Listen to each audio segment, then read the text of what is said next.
2장 12절에서 17절까지 말씀입니다.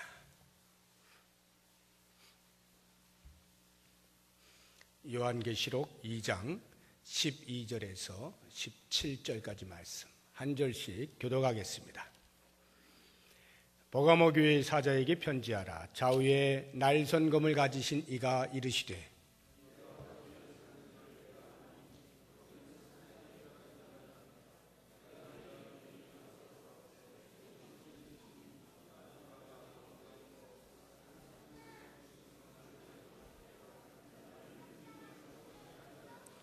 그러나 내게 두어 가지 책망할 것이 있나니 거기 내게 발람의 교훈을 지키는 자들이 있도다.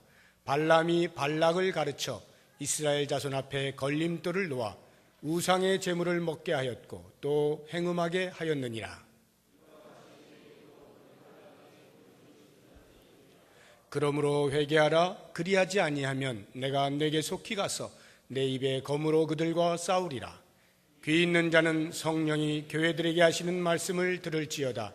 이기는 그에게는 내가 감추었던 만나를 주고 또 흰 돌을 줄 터인데 그 돌 위에 새 이름을 기록한 것이 있나니 받는 자 밖에는 그 이름을 알 사람이 없느니라. 아멘. 이 시간은 우리 새가족 수료식을 거행하면서 감사로 예배하는 시간입니다. 먼저 수료하시는 우리 모든 새가족들 진심으로 축복합니다. 여러분들을 향해서 또 새로이 우리 부평동북교회 한 가족이 되면서 믿음의 삶을 출발하시게 되는데 과연 어떠한 말씀이 여러분의 마음 가운데 중심으로 서 있어야 할까 하는 것을 묵상하는 중에 오늘 이 말씀을 가지고 나왔습니다. 우리 온 성도님들도 동일한 마음으로 하나님이 주실 은혜를 사모하면서 같이 말씀을 묵상해 보았으면 좋겠습니다. 요한계시록 2장 12절에서 17절의 말씀은 소아시아에 있던 7교회 가운데에 버가모라고 하는 지역에 세워진 버가모 교회를 향하여 주신 말씀입니다. 이 버가모 교회가 어떤 교회인가에 대하여서 다른 것은 다 내려놓고 오늘 본문의 말씀 가운데에서 우리에게 이야기하는 영적인 위치를 같이 한번 생각해 보겠습니다. 13절을 보십시오. 내가 어디에 사는지를 내가 아노니 거기는 사탄의 권자가 있는 데라. 그 뒤에도 보시게 되면 곧 사탄이 사는 곳에서 이런 표현이 있죠. 같은 절에 사탄의 권자가 있는 곳, 사탄이 사는 곳, 이곳이 버가모 교회가 있는 영적 위치였습니다. 이 말의 의미는 그 교회가 역사적으로 볼 때 그리 길지 않았어요. 짧은 역사를 갖고 있다 보니까 믿음의 뿌리를 내리기가 그만큼 시간적으로 부족했습니다. 그런데다가 그 버가모 지역 전체가 로마 황제를 숭배하는 숭배 사상으로 젖어 있었고 또한 이교도들의 우상을 숭배하는 것으로 유명했던 곳입니다. 이러한 것을 가리켜서 사탄의 권자가 있는 곳이라 이렇게 표현을 한 겁니다. 다시 말하면 사탄이 거기 산다 이런 말이 아니라 사탄이 지배하고 있는 곳, 사탄이 통치하고 있는 곳, 사탄이 권세를 떨치고 있는 곳, 이런 곳이 버가모였다. 바로 그런 지역에 세워진 교회에 대하여서 하나님께서 요한의 입을 빌어서 말씀하시는 것이 있습니다. 이렇게 믿음이 흔들리기 쉬운 교회를 향해서 어떤 말씀을 주셨는가 할 때에 두 가지로 보면 하나는 칭찬을 통해서 우리들에게 들려주시는 말씀이 있고 또 다른 하나는 책망하는 것을 통하여 들려주시는 말씀이 있습니다. 칭찬하시는 것이 어떤 내용인지 같이 봅니다. 다시 13절을 함께 읽어보겠습니다. 내가 어디에 사는지를 내가 아노니 거기는 사탄의 권자가 있는 데라. 내가 내 이름을 굳게 잡아서 내 충성된 증인 안디바가 너희 가운데 곧 사탄이 사는 곳에서 죽임을 당할 때에도 나를 믿는 믿음을 저버리지 아니하였도다. 두 가지 칭찬을 하고 있는데요. 하나는 안디바라고 하는 사람, 그 사람이 대단히 큰 믿음을 가졌다라고 하는 것을 칭찬하고 있습니다. 실제로 역사적인 자료에 안디바가 어떤 사람이었느냐, 많은 자료가 있지 않아요.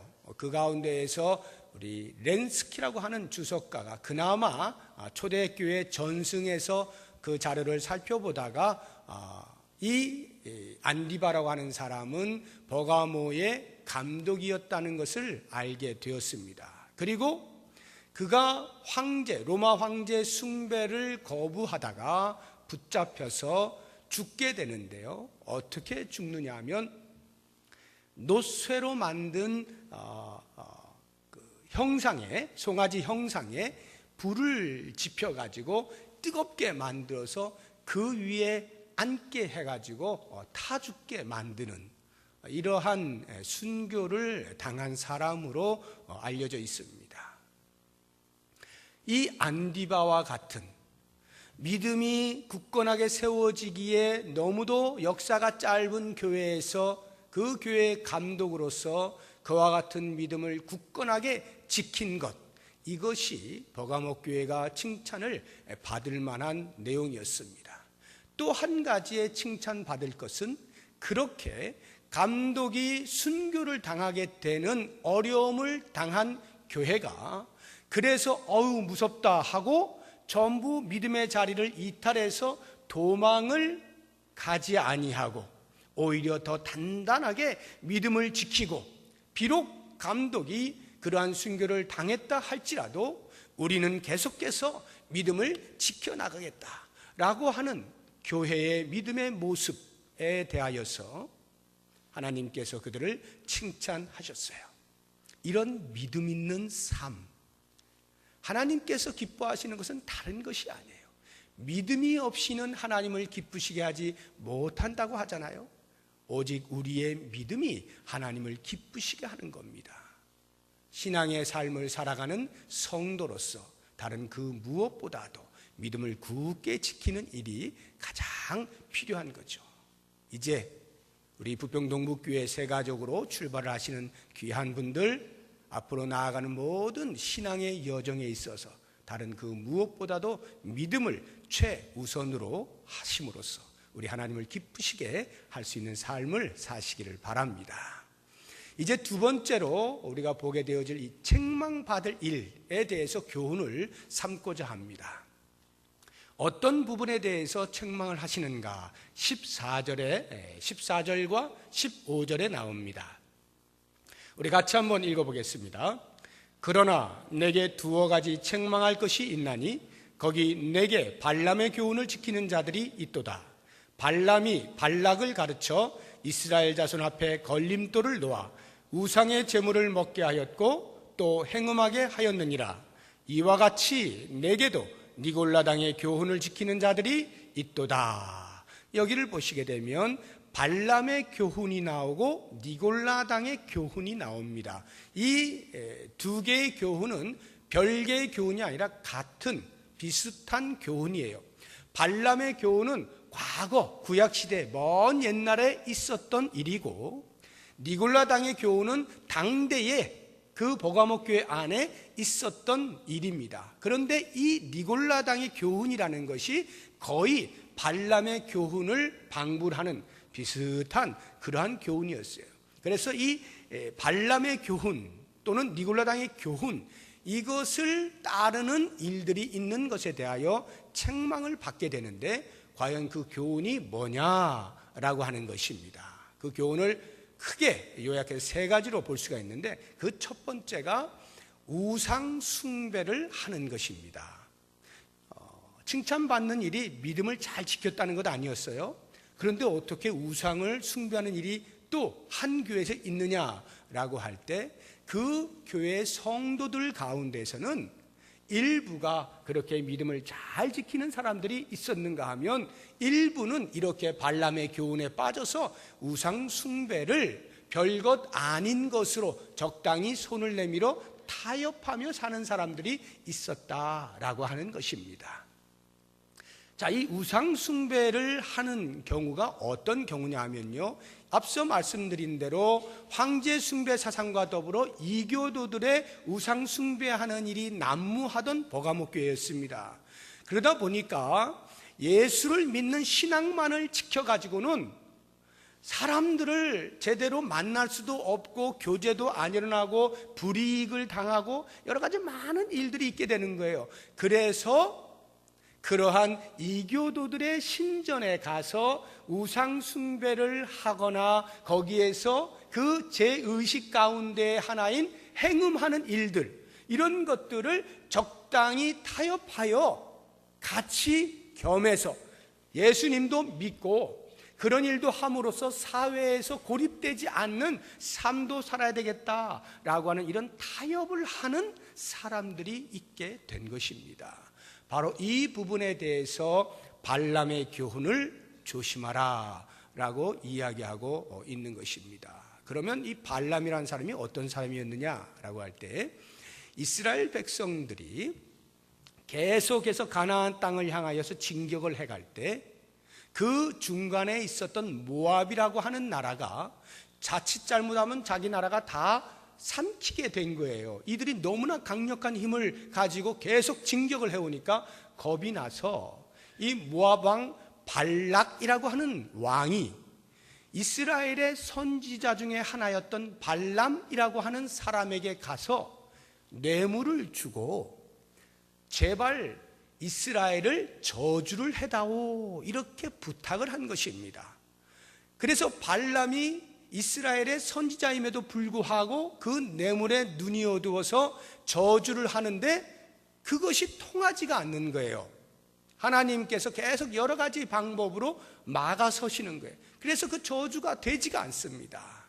결국 이 발람이 어떤 꾀를 쓰느냐 하면, 발락 왕에게 찾아가서 내가 하나님을 좀 아는데 하나님이 제일 싫어하는 게 있다. 그게 바로 우상을 숭배하는 거다. 하나님 아닌 다른 신을 섬기면 하나님은 절대로 이스라엘 백성들을 보호하시지 않고 심판하실 것이다. 이렇게 해서 그 이스라엘 백성들을 저주를 통해서라든가 아니면 무력으로 어떻게 하는 것이 아니라 그들에게 덫을 놓는 거예요.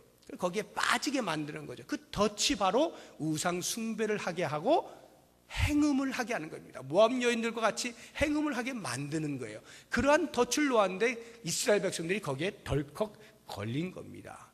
아니나 다를까요? 하나님께서 그것을 용서하지 아니하시고 다 심판하시거든요. 그러한 일이 있는 거예요. 이게 바로 발람의 교훈이고 발람의 꾀입니다.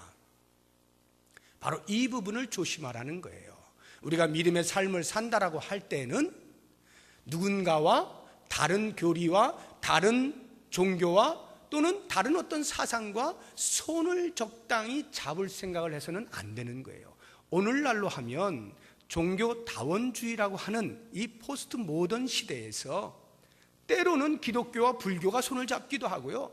별 일이 다 일어나고 있는 이 시대에 참 진리가 어디에 있는지도 구별이 되지 아니한 채 적당히 신앙생활을 해가고 있는 이러한 상황 속에서 이 말씀은 너무나도 중요한 겁니다. 다른 그 어떤 것과 손을 잡을 수 없어요. 에베소 교회는 그것을 너무 잘했어요. 그런데 그걸 너무 잘하다 보니까 그만 사랑하는 것을 잃어버려서 처음 사랑을 다시 찾아라, 이렇게 책망을 받았는데 이 버가모 교회는 오히려 거꾸로 그렇게 적당히 다른 것들과 손을 잡다 보니까 진리를 놓치게 된 거예요. 그래서 그 진리를 놓친 것에 대하여서 발람의 교훈을 조심하라는 경고를 받게 되는 것입니다. 1830년대에 소년이 한 명 있었습니다. 독일에서 자란 소년인데요. 이 소년이 아버지가 유대인입니다. 할아버지가 유대인 랍비입니다. 큰아버지가 랍비입니다. 랍비 집안이에요. 유대교 신봉자들입니다. 그 집안 자체가. 그런데 아버지가 법률가였는데 어느 날 개종을 해버렸어요. 크리스찬으로, 그리스도인으로 개종을 해버렸습니다. 기독교로 개종을 했어요. 그래서 이 아들이 묻습니다. 아버지, 왜 이렇게 하셨나요? 그랬더니 야, 그렇게 하지 않으면 이 독일에서는 먹고 살 수가 없어. 그 당시에 유대인들이 공직사회에 진출하는 것이 많이 제한이 되어 있었거든요. 그래서 개신교로 살짝 옷을 바꿔 입은 겁니다. 그리고는 자신의 출세를 이제 누리게 된 거죠. 그러한 무늬만 그리스도인으로 이 소년이 6살 때 유아 세례를 받게 만들고 개종한 것처럼 하고 신앙생활을 한 겁니다. 그런데 이 아들은 그걸 다 알죠. 그러면서 소년이 점점 자라서 청년이 되어가지고는 더 이상 교회를 나가지 않습니다. 그리고 그가 계속 공부를 하는 중에 결국에는 영국 런던에 가서 엥겔스라고 하는 사람과 함께 공산당 선언을 1847년에 합니다. 그 사람이 그 유명한 사회주의를 탄생시킨 공산주의의 대부라고 할 수 있는 칼 마르크스예요. 어렸을 때부터 기독교 신앙에서 온전한 교육을 받지 못하고 무늬만 그리스도인인 그러한 가정에서 받는 교육이 되다 보니까 오히려 기독교에 정반대되어지는 삶을 걸어갔던, 적당히 타협하여 그 당시에는 자신들의 삶이 유익하고 사회에서 어느 정도 삶을 보장받고 하는 것 같지만 실제로는 이렇게 엄청나게 인류의 해악을 끼치는 이러한 일들을 벌이게 되는 씨앗이 되는 거죠. 신앙이라고 하는 것은 타협하는 게 아닙니다. 순전한 신앙을 지키는 것, 이것이 매우 중요한 거예요. 그래서 우리는 이제 동부교회 성도로서 출발을 할 때에 바로 이와 같은 순전한 믿음을 지키기로 작정을 해야 되는 겁니다. 두 번째로 이 발람의 교훈에서 발람의 행위를 보시게 되면 발람의 행위가 왜 자기 민족을 그렇게 다른 나라에 팔아먹냐 이 말이에요. 이유는 한 가지죠. 뇌물이에요. 뇌물에 눈이 어두워져 버린 겁니다. 뭘 말하나요? 만몬주의죠. 돈이면 다라고 생각하는, 이것은 어쩌면 그 당시보다도 지금이 훨씬 더 가깝게 다가올지 모릅니다. 우리가 지금 이 자리에 앉아서 다 같이 신앙생활을 하고 있지만요, 어느 누구도 돈으로부터 자유롭지가 못해요. 그래서 돈이라고 하면 혹시라도 우리 가운데에는 아직 그런 경험을 안 해서 나는 괜찮겠지 할런지 몰라도 만약 현실로 다가와서 자, 여기 돈이 있다, 너의 양심을 걸어라, 양심 팔래? 하면 몰라요. 여기 돈이 있다, 윤리를 걸고 윤리 내놓을래? 모르는 일입니다. 심지어는 돈을 앞에 두고 우리의 신앙을 내놓으라고 말을 하면 과연 우리가 그것을 뿌리칠 수 있느냐? 쉽지 않습니다. 정말로 돈의 위력을 어느 때보다도 실감하는 때가 바로 이 시대 아닙니까? 그래서 만약에 돈 때문에 우리의 양심도 우리의 윤리도 우리의 신앙마저 없어진다면 그것은 아무것도 남는 게 없는 겁니다. 모쪼록 원하기는 돈을 이기는, 보물을 하늘에 쌓아둘 수 있는 믿음의 사람들이 되시기를 주의 이름으로 축복합니다. 마지막 한 가지만 더 말씀을 드리게 되면, 우상 숭배하는 것과 더불어서 이야기되고 있는 게 이 행음한다라고 하는 것인데요, 오늘날의 행음이라고 하는 것을 우리가 좀 크게 보면은 쾌락주의입니다. 즐거워하는 것, 즐기는 것. 우리가 그리스도 안에서 즐거워하는 것은 마땅히 해야 되는 거예요. 기쁨을 누리는 것은 마땅한 겁니다. 그러나 그 즐거움 자체를 인생의 목적으로 삼는 것은 쾌락주의예요. 쾌락주의에 빠지게 되면 더 이상 신앙을 온전히 가질 수가 없게 됩니다. 우리의 삶 가운데에서 내가 혹시 신앙생활을 하는 것과 내가 우선시하고 있는 그 어떤 것들을 저울질해서 어디가 더 무거운지를 잘 보십시오. 오늘 기도하신 집사님도 기도하셨지만 인생의 우선순위가 어디에 있는가를 잘 저울질해서 이게 잘 안 맞으시면 빨리 신앙의 무게를 두시고 우선순위를 두시고 우리의 모든 내가 쫓고자 하는 추구하고자 하는 그런 쾌락들을 절제하면서 오직 신앙, 순전한 믿음을 가지면서 그 신앙 안에서 주님이 주시는 진정한 평안과 기쁨과 즐거움을 누리시며 살 수 있는 우리 모든 새가족 수료하시는 분들과 성도님들 되시기를 주의 이름으로 축복합니다. 기도하겠습니다. 하나님, 감사합니다. 순전한 믿음을 지키기를 원합니다. 그래서 우리 가정에 그 순전한 믿음이 유산으로 대대 물려지길 원합니다. 하나님, 우리가 순전한 믿음을 지키길 원합니다. 그래서 우리 신앙 공동체 부평동북교회가 대를 이어가면서 그 신앙을 유산으로 남겨 계속해서 믿음이 번성할 수 있는 교회가 되기를 원합니다. 우리를 그렇게 사용하여 주옵소서. 믿음의 사람으로 성장시켜 주시옵소서. 예수님의 이름으로 기도드립니다. 아멘. 이 시간에는 우리